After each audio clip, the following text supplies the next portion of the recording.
हाल आप लोगों के? ठीक ठाक है। मेरे चैनल पे आप लोगों को खुश आमदीद। आज हम शुरू करने जा रहे हैं कॉम्प्लेक्स नंबर। ठीक है, तो कॉम्प्लेक्स नंबर मैंने लिखा है हेडिंग की, what is complex number. Complex number क्या होते हैं? कॉम्प्लेक्स नंबर क्या होते हैं बच्चों, बताओ मुझे। कॉम्प्लेक्स नंबर होते हैं the number of the form z is equal to a plus iota b। क्या होते हैं complex number?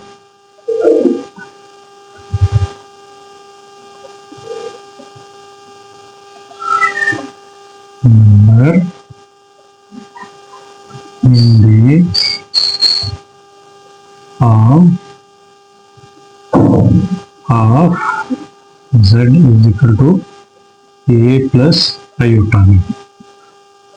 a plus iota b लिख लो या x प्लस आयोटा y लिख लो। ठीक है, तो यहाँ पे क्या होगा, एंड यहाँ पे क्या होगा, a एंड b जो है, a एंड b जो है बिलोंग होंगे रियल नंबर से, यानी a और b जो है ये रियल नंबर से आएंगे। ठीक है, रियल नंबर क्या होंगे, मैं रियल नंबर का आपको बताता हूँ आगे जाके रियल नंबर है क्या।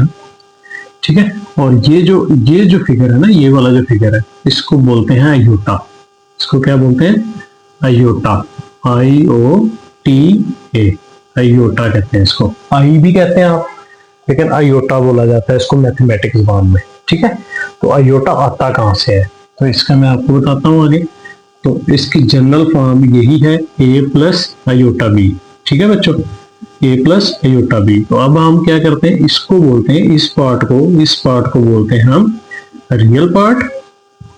ठीक है, रियल पार्ट, और इस वाले पार्ट को हम बोलते हैं इमेजिनरी पार्ट। क्या बोलते हैं?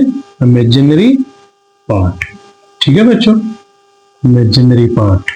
ठीक है, अब एक चीज और है, ये किससे रिप्रेजेंट किया गया है? z से।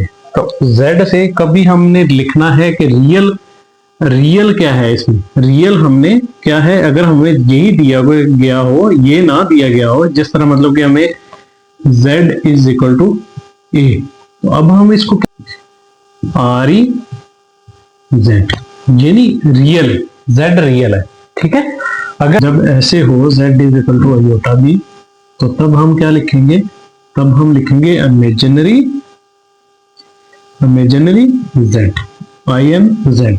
ठीक है, तब हम जब इस तरह की शक्ल हो तो तब हम इमेजिनरी z लिखेंगे। अगर हमें ये ना दिया गया हो, सिर्फ z is equal to a दिया गया हो, तो फिर हम रियल z लिखेंगे, क्योंकि ये रियल पार्ट है, ये इमेजिनरी पार्ट है। ठीक है, लिखेंगे अगर ये दिया गया हो, अगर सिर्फ ये दिया गया हो z is equal to a, तो हम क्या लिखेंगे, रियल z, यानी z का सिर्फ रियल पार्ट दिया गया है। ठीक है, अगर ये ना दिया गया हो, सिर्फ ये वाला दिया गया हो, ये वाला, ठीक है, तो फिर हम क्या लिखेंगे, इमेजिनरी z का सिर्फ इमेजिनरी पार्ट दिया गया है। ठीक है बच्चों, समझ आ गई आपको? अच्छा, ये हो गया। उसके बाद अभी हमारे पास आयोटा आया कहां से? आयोटा बच्चों आया कहां से, इसका थोड़ा सा कंसेप्ट पढ़ते हैं कि आयोटा इमेजिनरी पार्ट आया कहां से। ठीक है, रियल नंबर में आता क्या क्या है, जो हमने टाइप्स ऑफ सेट्स पढ़े थे, ना, कि whole number set, whole number. ठीक है, उसके बाद आपने पढ़ा नेचुरल नंबर। ठीक है, उसके बाद आपने पढ़ा इंटीजर, उसके बाद आपने पढ़ा रैशनल, उसके बाद आपने पढ़ा इररेशनल, etc। मतलब कि मुख्तलिफ सेट्स पढ़े। ठीक है, हमने ये पढ़े रियल पार्ट। अब हमने इसमें ये नंबर एग्जिस्ट नहीं करता, ये वाला कौन सा, इमेजिनरी पार्ट। इमेजिनरी पार्ट की फैमिली अलग है। ठीक है, इमेजिनरी पार्ट की फैमिली अलग है, ये इसके अंदर एग्जिस्ट नहीं करता। कैसे? अब रियल नंबर का क्या है, आप एक लाइन है आपके पास ज्यादा की। ठीक है, इसमें आपने क्या है, यहाँ पे 0 है, यहाँ 1, यहाँ पे 2, 3, 4 एंड सो ऑन। ठीक है, अब यहाँ पे क्या है आपका -1, -2, -3, -4 एंड सो ऑन। ठीक है, अब ये उधर को भी जा रहा है, इधर को भी जा रहा है, ये जीरो से इधर को भी जा रहा है, इधर को भी जा रहा है, लेकिन इसके अंदर इमेजिनरी पार्ट नहीं है, ये टोटल रियल पार्ट है। ठीक है, तो इस चीज को, कंसेप्ट को समझ लो कि इमेजिनरी पार्ट है कौन सा बेसिकली। ठीक है, तो इमेजिनरी पार्ट है कौन सा बच्चों, अब हम इसको रेज कर रहा हूं मैं। अगर स्क्रीनशॉट किसी ने लेना तो ले ले। आपने क्वाड्रेटिक इक्वेशन पढ़ी होगी, X square minus 1 is equal to 0 and X square plus 1 is equal to 0। यहां पे तो आप सीधा सीधा फार्मूला लगाएंगे ए माइनस बी बना। ठीक है, एक्स का स्क्वायर माइनस 1 का स्क्वायर इज इक्वल टू 0। ये आप एफएससी के स्टूडेंट, आपको पता होना चाहिए। ठीक है, तो ये आ गया x माइनस 1 और x plus 1 is equal to 0। ठीक है, ये फार्मूला कौन सा लगा, फार्मूला ये वाला लगा, a square minus b square is equal to a minus b और ए प्लस बी। ठीक है, ये वाला फार्मूला लगा। अच्छा, फिर हमने क्या किया, इसको सेपरेट किया, x minus 1 is equal to 0, इसको पहले एक 0 के इक्वल कर दिया, फिर हमने x प्लस 1 0 के इक्वल कर दिया। तो ये माइनस 1 इधर गया तो क्या हुआ, 1 हो गया, x इज इक्वल टू 1 आ गया। इसी तरह ये प्लस 1 है, दूसरी साइड पे गया तो x is equal to minus 1 हो गया। ठीक है, ये आ गया आपका। अच्छा, अब चलते हैं उसकी तरफ। ये था हमारा फार्मूले के मुताबिक सॉल्व होना। अब ये फार्मूले के मुताबिक सॉल्व नहीं हो सकता, इस पे फार्मूला नहीं लगेगा, इस पे हम डिस्क्रिमिनेंट लगा सकते हैं, लेकिन डिस्क्रिमिनेंट की तरफ हम टाइम जाया नहीं करते। तो हम सिंपल इसको करते हैं कि X square is equal to, जब ये प्लस था इधर गया तो माइनस 1 हो गया। ठीक है, अब क्या है, दोनों साइडों पे हमने स्क्वायर रूट लिया, तो स्क्वायर रूट लिया तो एक्स का स्क्वायर उसका स्क्वायर रूट माइनस 1 का स्क्वायर रूट बचो, तो ये आपस में कट गई, तो यहाँ पे बच गया X is equal to minus 1 under root. अब ये क्या है, माइनस 1 क्या है, माइनस 1 इस रियल नंबर के अंदर एग्जिस्ट ही नहीं करता। एग्जिस्ट मतलब कि आता ही नहीं है इसके अंदर। ठीक है, तो उसको फिर वो साइंसदानों ने बोला कि जब ये इसके अंदर नहीं आता तो हम इसका क्या हल करें। फिर उन्होंने क्या नंबर दिया, इसको इस पूरी वैल्यू को उन्होंने बोला कि इसको नाम दे दो आयोटा का।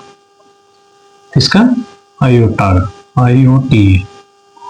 ठीक है, तो आयोटा उन्होंने फिर बोला कि आयोटा जो है इसकी वैल्यू है माइनस 1 अंडर रूट। इससे कंसेप्ट आया माइनस 1 का। ठीक है, माइनस 1 अंडर रूट का। अगर आप कैलकुलेटर से भी इसके रूट लोगे, स्क्वायर रूट लोगे, तो आपको नहीं आएगा। अब एक चीज मैं आपको नॉलेज के लिए समझाता हूँ। तो कुछ जिस तरह है, आप माइनस 4 इसका आपने अंडर रूट लेना है। ठीक है, तो इसका अंडर रूट आप कैसे लोगे, आप कैलकुलेटर से लोगे तो आपको आएगा 2 आयोटा। कैलकुलेटर से आप लोगे तो आयोटा अब आया कहां से। ठीक है, ये मैं आपको इसको बताता हूं कि आया कहां से। कैलकुलेटर तो सही दे रहा है, लेकिन आया कहां से। ये आया इस तरह कि मैंने क्या किया, इसको तोड़ दिया, यानी अंडर रूट ऐसे ही रहा, माइनस 1 ज़रबे 4। ठीक है, ये मैंने किया। अच्छा, जब ये किया तो फिर मैंने क्या किया, इस पे लिनियरिटी प्रॉपर्टी लगा के मैंने माइनस 1 अंडर रूट कर दिया, मल्टीप्लाई बाय 4 अंडर रूट कर दिया। अब मुझे क्या है, 4 अंडर रूट 4 का स्क्वायर रूट लेना मेरे लिए कोई मसला नहीं है। तो अब मुझे पता है माइनस 1 अंडर रूट किसके बराबर होता है, माइनस 1 अंडर रूट आयोटा के बराबर होता है। और 2 का स्क्वायर रूट क्या आता है, 2। ये क्या आया, आयोटा 2, इसको लिख लो 2 आयोटा। ठीक है, समझ आ गई। अच्छा, ये आ गया। उसके एग्जांपल और करवा देता हूं ताकि आपको रियल इमेजिनरी पार्ट की सही तरह से समझ आ जाए। अब क्या है, minus 25 under root, minus 25 under root. अब इसको क्या है, इसका भी वही प्रोसीजर है, minus 1 multiply by 25 under root. ठीक है, इस पर लिनियरिटी प्रॉपर्टी लगाई, minus 1 under root multiply by 25 under root. क्या आया, माइनस 1 आयोटा आ गया, 25 का अंडर रूट क्या आ गया, 5 आ गया। तो ये किसके बराबर आया, 5 आयोटा। मैंने इसको तरतीब दी ऐसे। ठीक है, रियल वैल्यू पहले लिखी और साथ आयोटा लिख लिया। ठीक है, अच्छा, उसके बाद आगे चलते हैं। आगे इसका देखो, ये आ गया, उसके बाद इसको देखो, फिर उसके बाद आगे चले हैं माइनस 36। Under root. अब इसका क्या है, इसका आपको अब डायरेक्ट पता होना चाहिए। इससे ये 36 जो है 6 का अंडर रूट है, और -1 अगर हम साफ करेंगे तो वो अयोटा आ जाएगा, -1 अंडर रूट अयोटा आ जाएगा। ठीक है, ये है कुछ वैल्यूज।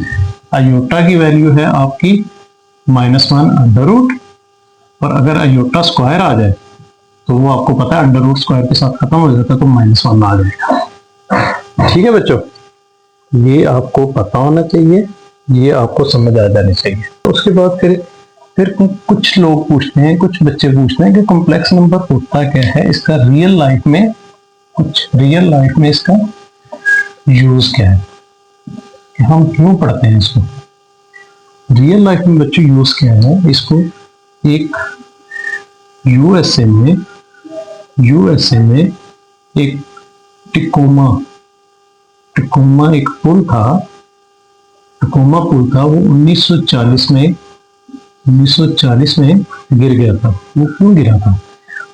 62 किलोमीटर पर आवर इस जब हवा चली तो उसने वाइब्रेशन शुरू कर दी, यानी पुल हिलना शुरू हो गया। जब पुल हिला तो क्या हुआ कि वो आखिर एक वक्त आया वो गिर गया। ठीक है, एक वक्त आया पुल गिर गया। अच्छा, फिर क्या हुआ, जब उसकी तहकीक की गई, जब उसका पता किया गया, तहकीक की, तो पता चला उसके अंदर कॉम्प्लेक्स नंबर जो है इसको काउंट ही नहीं किया गया, इसको मेंशन ही नहीं किया गया, तो उस वजह से वो पुल गिरा। ठीक है, ये क्या करता है, कॉम्प्लेक्स नंबर उसकी वाइब्रेशन को यानी उसकी वाइब्रेशन को कंट्रोल करने का काम आता है। यानी वाइब्रेशन कितनी होनी चाहिए, कितनी होगी तो ये पुल इतनी हवा को बर्दाश्त कर सकेगा। ठीक है, उसके बाद फिर इलेक्ट्रिकल इंजीनियरिंग में बहुत यूज किया जाता है। क्या है? इलेक्ट्रिकल इंजीनियरिंग में बहुत यूज किया जाता है इसको। ठीक है, उसके बाद टेलीफोन में सिग्नल हमारे आते हैं, आवाज हमारी जाती है, आवाज हमारी आती है, तो इसमें जो हम कॉल करते हैं, यानी कॉल करते हैं, उसके अंदर ये इसी का यूज है।